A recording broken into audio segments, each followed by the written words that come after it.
To start the ball rolling, I'll be talking about participation in physical activity in sports in the UK. Using the framework of the multiple streams theory, I'll be highlighting the current situation and the problems of participation faced by the UK, and then propose changes to a new policy by drawing on ideas from the different approaches and policies made to tackle participation rates. Physical activity is an important priority in sports, as it is a starting block in which people first become involved in physical activity in sports. However, according to the Active People Survey, despite the London 2012 Games, the overall physical activity participation rate in the UK have been falling by approximately 222,000 people in the past 6 months alone, as more people embrace physical inactivity and a sedentary lifestyle. Physical inactivity can lead to serious issues such as increase the risk of obesity and other health-related illnesses that have resulted in 37,000 premature deaths a year. It has also caused the UK government to suffer from an additional healthcare cost of £7.4 billion a year, while companies are subject to a fall in productivity through the heightened stress levels and the worsened workplace environment. Therefore, physical inactivity has become a national concern to the UK and must be treated immediately before the issue gets too worse and becomes irreparable. Despite various attempts of policies implemented to tackle this issue in the UK, no policy has evidently been successful, only leading to more confusion with the inconsistency of purpose in British sports policies.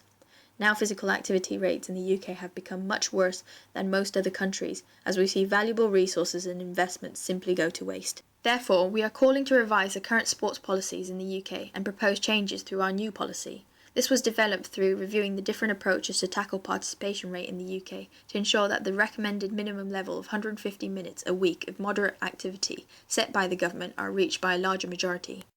Firstly, UK sports structure is revisited. The UK has a top-down approach to sports in which they control and monitor physical activities in sports in the UK through their funding schemes. Although this allows easier operational management by the government through its rational treatment to all situations, the distance between the central level of policymaking and the local level of sports provision in policy formation breaks communication and collaboration with the individual participants, as addressed by Skill. As a result, the voices of individuals and local organisations, who are supposed to be at the heart of participation, are lost. Furthermore, this causes the government to lack acknowledgement and support of local projects and initiatives, despite much potential that lies in community sports. Sustrans National Cycle Network Initiative is an example of a local project that was lucky enough to receive financial aid from the government, which then coordinated partnership with local transport authorities to increase the number of dedicated bike paths around London.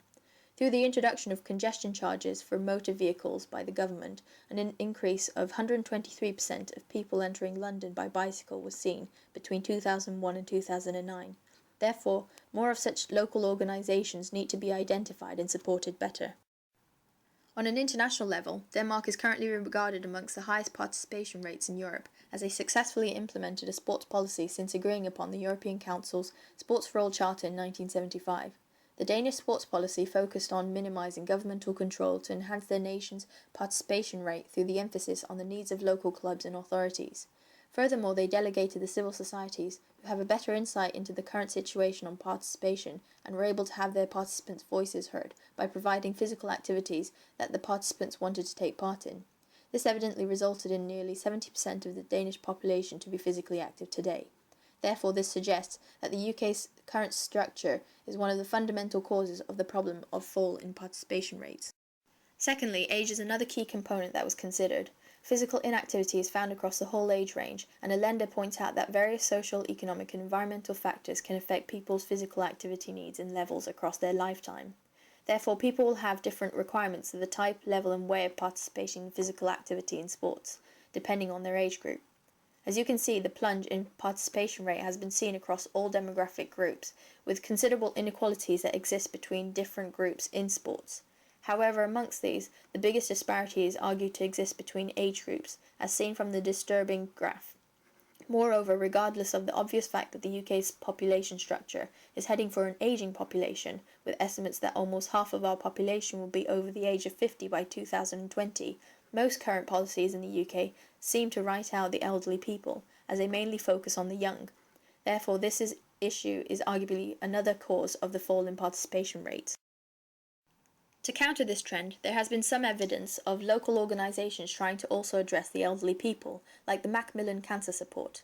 Their Walking for Health project has supported over 600 local volunteer-led walking schemes across England that has helped bring back nearly 70,000 elderly people into a regular physical active lifestyle again. But more of such schemes targeted to the ageing population are currently demanded. Third and finally, the access to the opportunities to be physically active are examined in the UK's current sports policies. It was evident that many sports policies in the UK emphasise educating the people of the benefits of participating in physical activity, but had insufficient attention to the practical side of how to help people actually become physically active, as the strategies imposed were very generic and did not contribute to an impact on physical participation in the UK. This is due to a lack of specialised knowledge and understanding of the current sports policies to address the real issue. Therefore, accessibility needs more emphasis in sports policies. Youth Sports Trust is a leading example of an organisation that has taken measures to act as a next step in increasing access to physical activity in sports.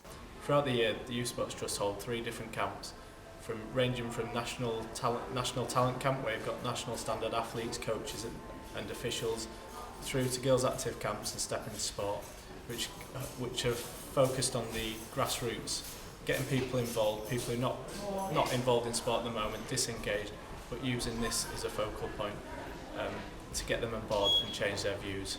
So Youth Sports Trust use the power of sport to change lives.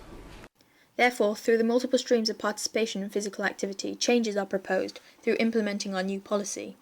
In our new policy, a change in the structure to a bottom-up approach is proposed, in which local organisations are given higher power distribution to take initiative in increasing the local participation rates by considering first and foremostly the needs of the participants. Furthermore, changes in prioritisation on government funding for participation over elite sports, with a minimum of £220 million, are put forward to help these local governing bodies in their initiatives to increase participation rates. This is supported by Tracy Crouch, who calls to rethink the traditional ways of funding sports participation to ensure that the sports is designed to meet the demands of consumers. Furthermore, of this, £10 million will be provided as grants to local organisations via the national governing bodies on the basis of the recognition of need for financial support or as a reward to good practices. Moreover, changes in policy approaches to incorporate all ages are proposed by categorising various age groups and ensuring that the policies effectively capture and support the needs of each age group by distributing funds and practices equally. This also ensures that the benefits of the new policy are more visible to quicken public acceptance of the dynamic cultural changes in people's attitude towards physical activity in sports for highest momentum and impact. In addition, the policy proposes changes that would aim to increase accessibility by providing local organisations with training programmes and online forums by the national governing bodies that would educate and support them with their initiatives to increase participation.